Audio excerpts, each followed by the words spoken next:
At the very start, I was like, this is not a 10. First of all, is this game rated M for mature, 18 and up?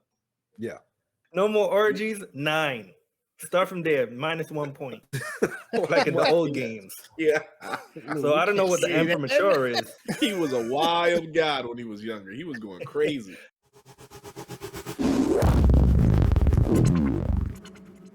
I started playing God of War. I'm about probably 4 hours into the game. It looks exactly the same as the last one. And I would know because I was playing it this past week. I finished God of War 2018, and then the next day, I started playing God of War Ragnarok. The animations are the same. You know, the graphics are not a huge leap.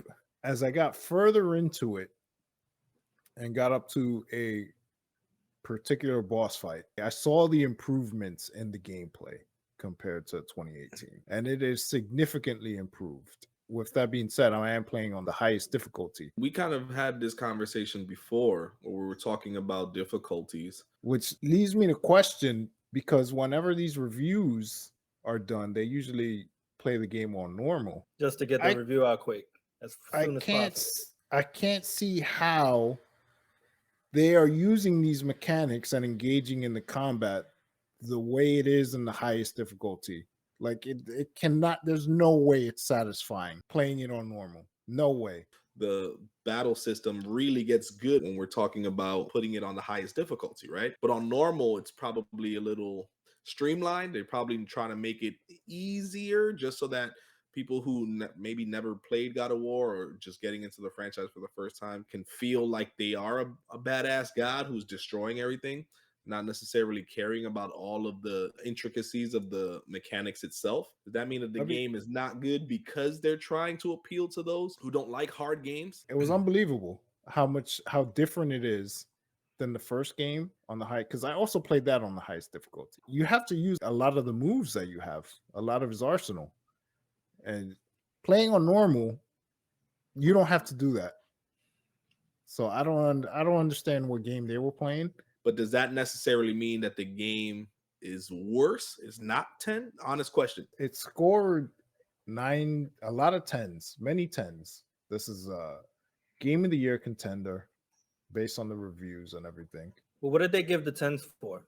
My guess is the story. A game can't get a 10 just for story. I agree. But the combat, the differences in the combat, I would say is a 10. And like you said, since they're playing on normal, they're not experiencing the deep combat. No, not at all. No way. Something's not adding up. I think not everyone plays on hard difficulty.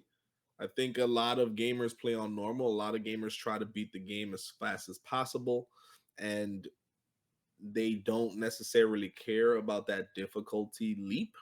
And most probably get turned off and they get frustrated and they'll just not even continue playing it. I mean, it's not about it being hard. It's about the number one rule. Gameplay is king. On normal, the gameplay is not the king. You're just going to run through it. You're going to get bored.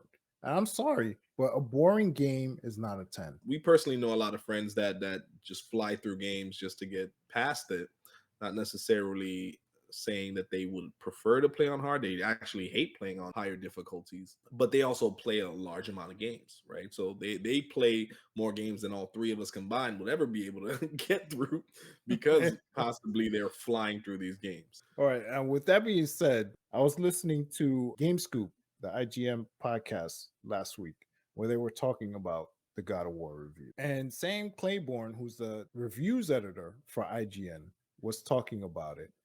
And he was expressing this exact same thing about the difficulty and how the game can get boring. And it's like the way he was talking about it, it was like this game is not a 10. But you're the reviews editor. You allowed this 10 to fly. And then you're talking about it and you're explaining how it's not a 10.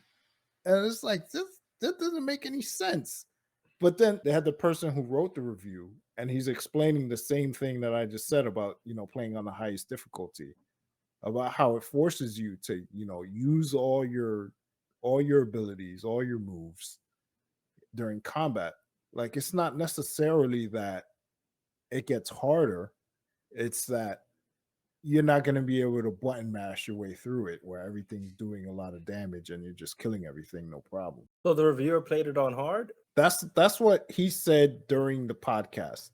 And then the reviews editor is talking about playing it on normal and how it's boring. And it's like, my man, you're not even experiencing the game the way it's meant to be experienced. You're playing it on normal and then you're complaining about it, about the things you don't like, about how you're doing the same thing over and over again. And it's like, raise the difficulty.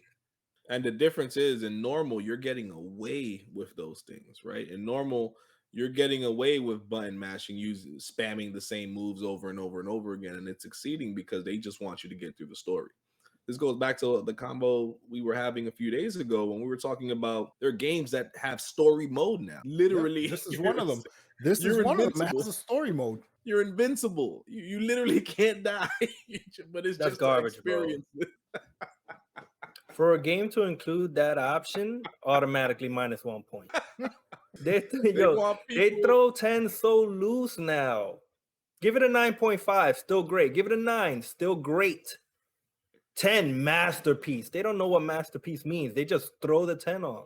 I mean, the game is great.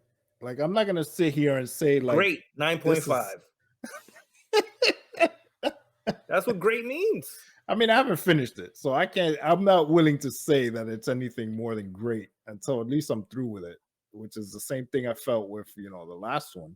The original God of War got 10 perfect score back in 2018. So let's put it into perspective. This game from 4 years ago gets a perfect 10. A lot of people are saying Ragnarok is a better game. Yeah.